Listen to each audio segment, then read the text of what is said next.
What is HelloFresh? With HelloFresh, you get farm fresh, pre-portioned ingredients and seasonal recipes delivered right to your doorstep. Skip the trips to the grocery store and count on HelloFresh to make home cooking easy, fun, and affordable. That's why it's America's #1 meal kit. Fall is right around the corner, and HelloFresh is there to help you plan for the busy season ahead with tasty dishes delivered right to your door. You just simply choose recipes and pick your delivery date, then lay back and enjoy the last days of summer, knowing that dinner is covered. Parents have enough back-to-school shopping and planning to do. Let HelloFresh get the groceries and save you some cash with pre-portioned meals, again, delivered right to your door. So when life gets busy, don't call for delivery, go with HelloFresh. I've been using HelloFresh for a while now, and I cannot tell you how much simpler making dinner has become. It really does give me one less thing to worry about. So go to HelloFresh.com/50whokilled and use code 50whokilled for 50% off plus free shipping. Again, go to HelloFresh.com/50whokilled and use code 50whokilled for 50% off plus free shipping.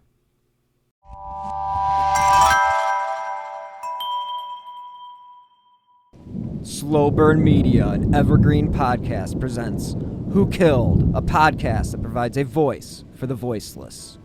Hello and welcome to this special episode of Who Killed. I am your host, Bill Huffman, and this is a Slow Burn Media and evergreen podcast production. On this week's mini episode, I am going to play for you the press conference from the University of Idaho, because currently there is still no suspects and the murder weapon is yet to be recovered, and the community is understandably on a complete roller coaster as far as what's going on. And these poor families don't know anything about who committed this crime, and if we can just provide more attention to it, then that's all the best. So this is the latest press conference from the University of Idaho. Good afternoon and welcome. My name is Chief James Fry with the Moscow Police Department. The last spelling of my name is F-R-Y. I'd like to introduce Moscow Police Captain Roger Lanier, Colonel Kedrick Wells of the Idaho State Police, University of Idaho President Scott Green, Dean of Students for the University of Idaho, Blaine Eccles, and Latah County Prosecutor Bill Thompson.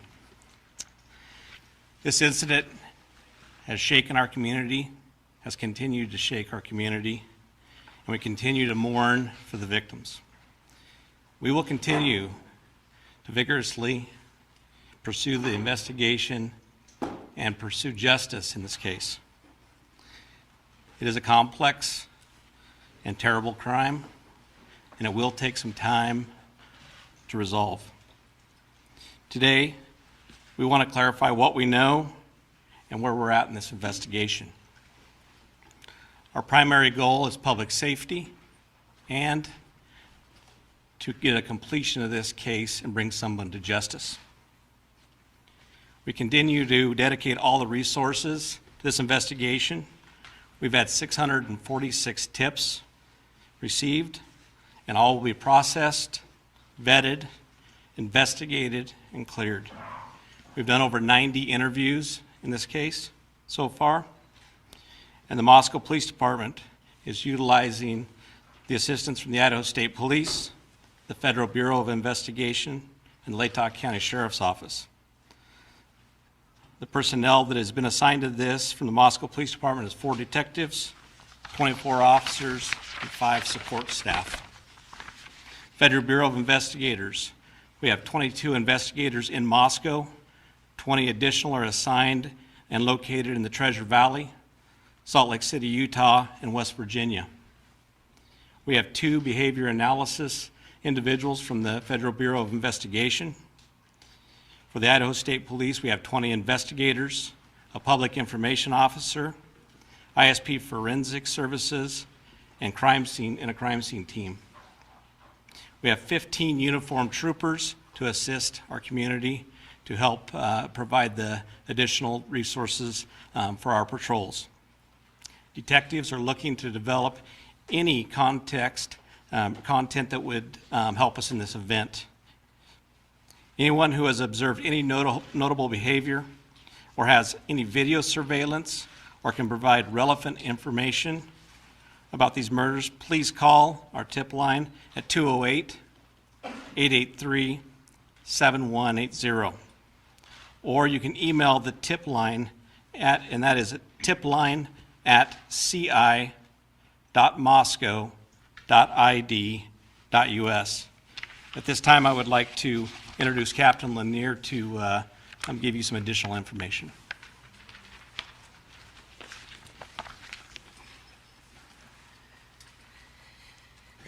Good afternoon. My name is Roger Lanier. I'm a captain over the Operations Division for the Moscow Police Department. My last name is spelled Lanier. I just want to first state that this tragic murder has shaken the community. It's been very hard for members of the community, and it's been equally difficult for our officers and for the investigators. We will continue to put all of our resources towards investigating and bringing this to a resolution. Here's what we've determined so far. On the evening of November 12th, Kaylee Goncalves and Madison Mogen were at a local bar and were later at a food truck in downtown Moscow. They arrived home at approximately 1:45 a.m. on the morning of November 13th. Ethan Chapin and Xana Kernodle were at the Sigma Chi house before also arriving home at approximately 1:45 a.m. Two surviving roommates were also out in the community, and they returned home at approximately 1 a.m. and did not wake up until later that morning. On the morning of November 13th, at 11:58 a.m., a 911 call was placed to the Whitcomb Dispatch Center reporting an unconscious person. The call originated from inside the residence and was made from the phone of one of the surviving roommates. Moscow Police Department officers responded and located 4 victims, 2 on the 2nd floor and 2 on the 3rd floor. The Latah County coroners conducted autopsies, and detectives have been provided with the results of those autopsies. We know that the autopsies confirmed the identity of the 4 victims, determined the cause and manner of death as homicide by stabbing, and determined that it was likely all 4 victims were asleep during the attack. Some of the victims had defensive wounds, and each victim was stabbed multiple times. There was no sign of sexual assault. Investigators have determined 2 areas of interest within the city and have provided maps which are on our Facebook page and on our website. And these are areas that they have canvassed for additional surveillance video and tips and have contacted several residents in the areas. The areas are generally south of Taylor Avenue to Palouse River Drive and west of Highway 95. Detectives have also canvassed several other neighborhoods looking for evidence, looking for additional surveillance video, and contacting residents and speaking to them to see if they may have heard or seen something. I want to address several areas of speculation, conjecture, and misinformation that has circulated on social media platforms and otherwise. We do not believe the following individuals are involved in this crime: the 2 surviving roommates, a male seen at the Grub Truck food vendor downtown, specifically wearing a white hoodie, a private party who provided rides home to Kaylee and Madison in the early morning hour of November 13th. Additionally, the identity of the 911 caller and the 911 call have not been released. So any information out there is speculation about that. Investigators are aware that multiple phone calls from Madison and Kaylee's phone were made to a male subject. Any online reports stating that the victims had been tied and gagged are not accurate. Detectives seized the contents of 3 dumpsters on King Road and searched those dumpsters in an effort to find additional evidence, but nothing of note was discovered. Early in the investigation, local businesses were canvassed in an effort to see if any fixed blade type knives may have recently been purchased. And currently, there are no suspects in custody, and we have not located a weapon. I want to assure you that every investigator involved will continue to put all of their resources and all of our partner agencies' resources into continuing this investigation. We do appreciate the community support. We understand how stressful it is, and we will continue to work through this situation.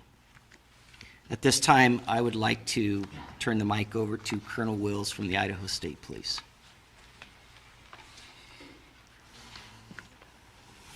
Thank you, Captain.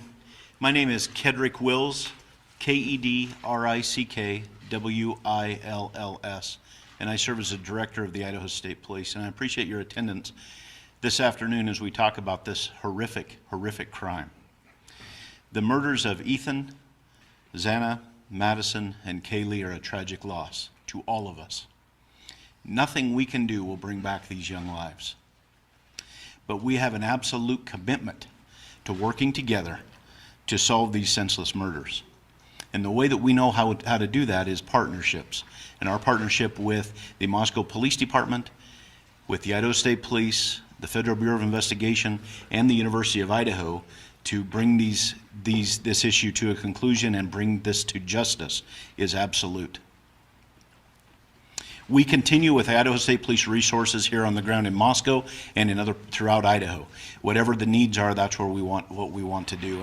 And the chief spoke about the Idaho State Police resources that are here, and he spoke about patrol resources. And we have those uniformed troopers here in Moscow and on the campus of the University of Idaho to help people to feel safe and to provide that security to the people that are here, both in the student body as well as in the community at large. And we will continue to do that as long as is necessary throughout this time. In addition, that's in addition to our forensics team that was here, in addition to our investigative team and all the other state police resources. We know that people want answers. We want answers too. As was already mentioned, this is really, really difficult for those investigators, those dedicated professionals who are investigating this crime. And a lot of people have expressed their desire to help, and the best thing that most of people can do to help is to stop with any kind of rumors and just seek official information that comes out of the Moscow Police Department. Anything that we have that we can share from a law enforcement perspective, we will be sharing just as soon as we can, because that's how we think that we can get this to conclusion. Please rely on official sources of information, and please be patient. I understand that everybody wishes that this was solved already, but these things take time. It takes time to work through. You heard the stats of all the tips and everything, the interviews and everything that's been done. This takes time for our investigators to work through. So please be patient as we work through this investigation. We owe this to these young kids, to these young adults. We owe it to them. And we are absolutely dedicated to make sure that that happens. Thank you. At this time, I'd like to introduce the University of Idaho President Scott Green. Scott Green, President, University of Idaho. Last name spelled Green, like the color. First, we continue to extend our heartfelt condolences to the families and friends of the victims. As stated earlier, we want justice and appreciate the increased resources from the Idaho State Police and FBI that have been brought to bear on this crime. We fully appreciate and share the frustration of our students employees, parents, and community members who continue to push for answers. While we wait for answers in the investigation, we've ramped up our security safety practices and are listening to students and supporting them in any way possible. The University of Idaho's primary focus now is on supporting our students and working to meet their varied needs. The police continue to inform us that they believe this was a targeted attack, but we recognize this is not good enough for some of our students who will want to complete their semester remotely until the person who committed the crime is in custody. We are also hearing that some students want to be back on campus and in Moscow because they gain comfort from the structure of classes and being with their friends and professors. All reactions and feelings are valid, and we all process these tragedies differently. We're asking instructors to plan for both sets of students as we finish the semester. We will be communicating decisions early this week so that families can discuss and plan their individual response over the Thanksgiving break. We learned a lot during COVID, and we have many course delivery options our faculty can deploy to meet student needs. Student and employee safety remain our priority. We have increased security patrols on campus since we were notified of this off-campus incident.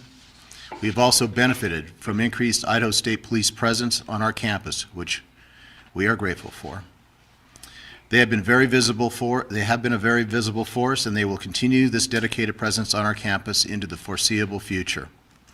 Importantly, they have also assigned resources to the community since this crime occurred off campus.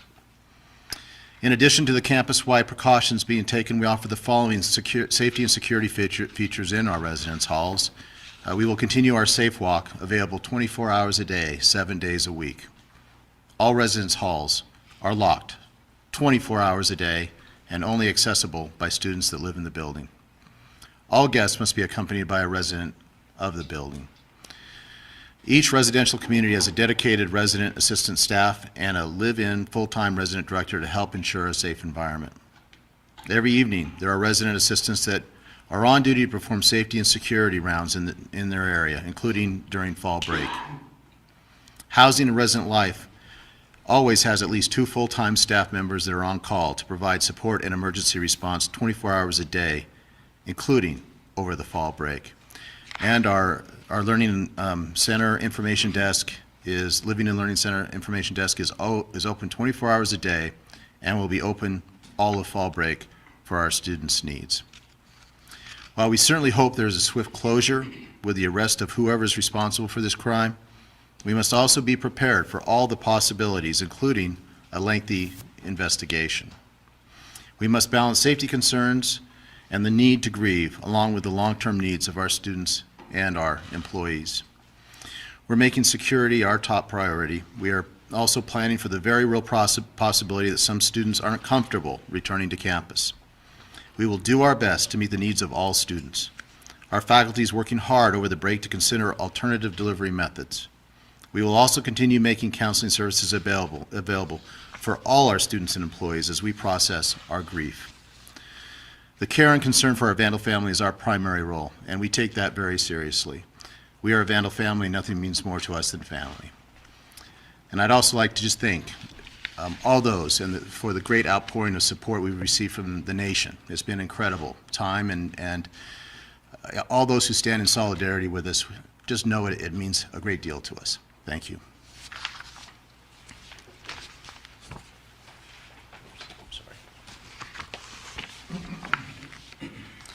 So we're going to open it up at this time to about 8 to 10 questions. We ask that only one question is asked per person, please. And I would also like to just see if there's an Argonaut reporter here. I think it's only fair to give our student reporter the first shot. Speak up if you're in the room, if you're from the Argonaut. Here. Are you from the Argonaut? Are you from the University of Idaho Argonaut? Is anybody from the University of Idaho Argonaut? Okay. Okay. Thank you. CBS. Good afternoon. I'm Ted Williams, Fox News. You all have said that these killings are targeted. Can you share with us why you believe they are targeted killings, and do you know who if any of the victims were the actual targets of the killings?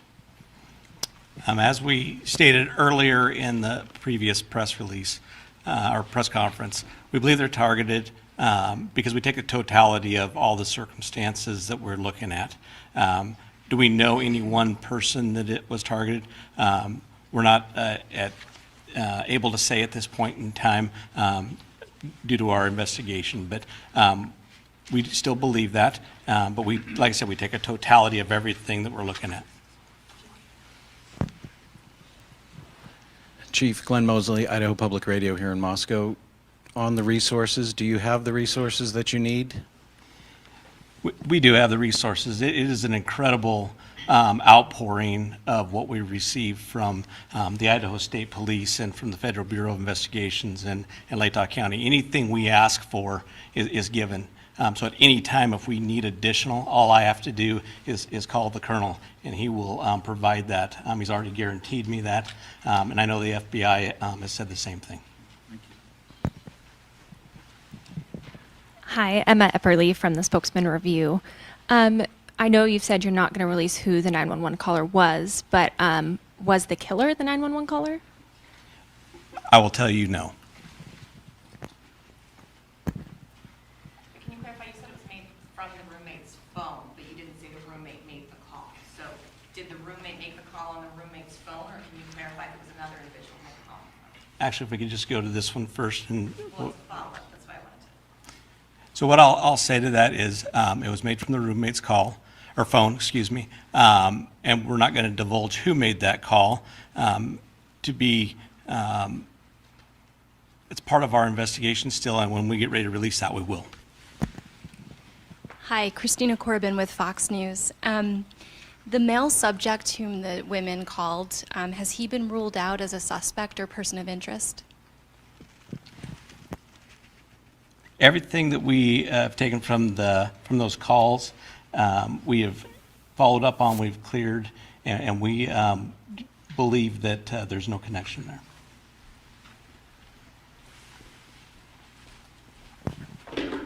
Gotti Schwartz, NBC News. Just following up on the 911 call, you said that you don't believe that's the killer. Can you conclusively rule out the person that called 911 from inside the home as a suspect in this case? Can you go ahead and just ask that one more time, please? The person that was inside the home that called 911 that was not one of the roommates. Can you conclusively rule that person out as a suspect at this point? I don't think I said that it wasn't one of the roommates. I said that it was used with the roommate's phone. I believe somebody asked if that was the killer, and you said no. No, that's correct. Was there someone there other than the two roommates when police responded to the home? So will you clarify that for me? You're not confirming a roommate called 911, but you used the roommate's phone. So was there someone else at the home other than those two roommates? There was other friends that had arrived at the location.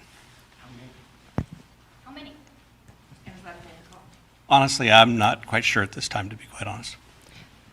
Do you guys have any idea if the killer's still within the community, or are you looking outside the community for the killer in terms of their physical location? We are looking everywhere that evidence would lead us. I can't say if the person's here. I can't say what community the person's in. We're utilizing every resource we can to make that location of that individual. And part of that is the safety of our community is paramount, and that's why we've brought in the resource that we brought in to keep our community as safe as we can. Being so close to the border, does that make it kind of automatically an interstate investigation? Can you comment on that?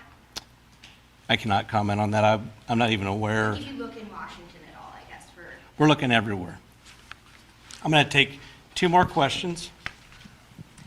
Do you still believe this attack was done by one perpetrator? And if so, how does one individual kill 4 people at night and not wake up the other 2 roommates? Our investigation will continue to look at all avenues of that investigation.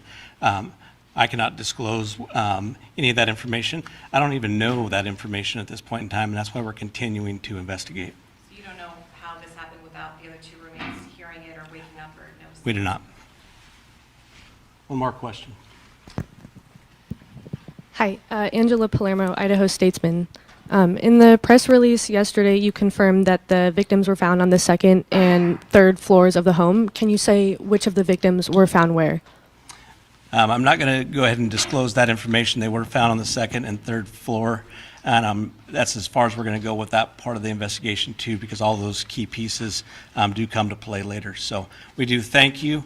We thank you for meeting with us. We thank you for helping get information out, and I can assure you we will continue to work hard. We will continue to do everything we can to solve this. So thank you. Was this related to any atom mutilation? Are you even talking about this person will strike again? Again, guys, I just wanted to play that for you because I am not sure that everybody follows the press conferences, and sometimes it's easier if it's just on your podcast feed. So thank you very much for listening. This is a case that is completely up in the air at the moment, and we basically have to sit back and let the investigators and the authorities do their thing, hence why I am not editorializing any of this, and I am not putting in any of my 2 cents. Let the investigators do their investigation, and just be aware that if you live in the Moscow area in Idaho, then please be cognizant of your Ring doorbells and the video cameras that you may have in place to protect your home, because those may be a break that lead to the finding of this killer. So again, thank you for listening, and let's just hope that these families can find some justice in the coming days. Women's Running Stories, where we explore the intersection between running and life. Because every woman who is committed to a running journey has a story to tell, and this is where you'll find those stories. I am host and producer Cherie Louise Turner. I'm a 53-year-old runner, and together with original music by musician and runner Cormac O'Regan, we bring these inspirational stories to life. Please join us to fuel your adventures. The crime was so brutal it was compared to the Manson murders. Mary and Bill, an Ohio cold case, explores what it takes to bring new attention to an unsolved double homicide and turns up new hope for answers. Listen to Mary and Bill, an Ohio cold case from IdeaStream Public Media, wherever you get your podcasts.